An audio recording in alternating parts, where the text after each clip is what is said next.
ఖానాపూర్ మండలంలోని అశోక్ నగర్ గ్రామంలో రైతు వేదిక ఆవరణలో యూరియా బస్తాలకు టోకెన్లు ఇస్తున్నారు.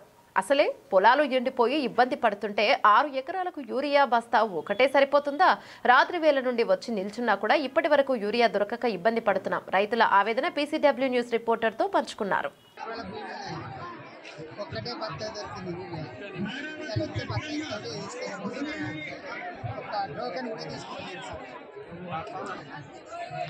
ప్రభుత్వం అప్పుడు ఇంటికానించే సర్టికలు వేసుకొని పొలం కాడిపోయేది. ఈ ప్రభుత్వం వచ్చింది పిండి బత్తాలు దొరుకుతాయి, తెల్ల అబద్ధం పంట కూడా బత్తాలు దొరుకుతాయి. ఆ పంట ఎట్లా పండి అని అర్థమవుతుంది. ఎప్పుడు వచ్చింది మీరు ఇక్కడికి? రాత్రి 3 గంటలకు. రాత్రి 3 గంటలకు వచ్చింది. ఇప్పటి వరకు మీకు యూరియా బత్త దొరకలేదు. యూరియా బత్త అనేది నా టోకెన్ తీసుకుంది. ఈసారి ప్రభుత్వం ఏ ప్రభుత్వానికి మీరు ఓటేద్దాం అనుకుంటున్నారు? ప్రభుత్వానికి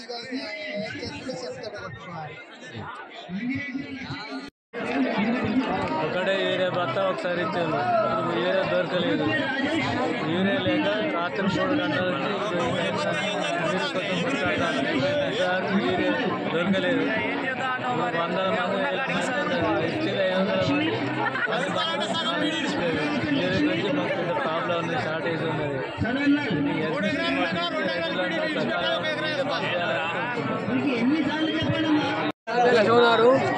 నేను ఒక 6 ఎకరాల రైతులు.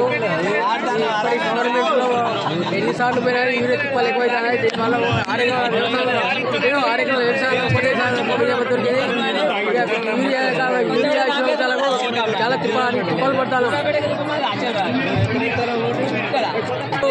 ఈ గవర్నమెంట్ వల్ల ఈ రైతులు చాలా ఇబ్బందులు ఎదుర్కొని యూరియా కొట్ట వల్ల కొంతమంది చనిపోయారు.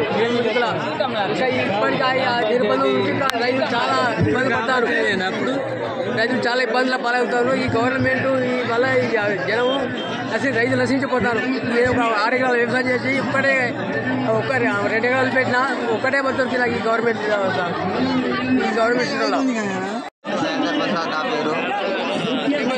మండలం 5 ఎకరాలు మునాఫా చేసిన ఇక్కడ అశోక్నగర్లో.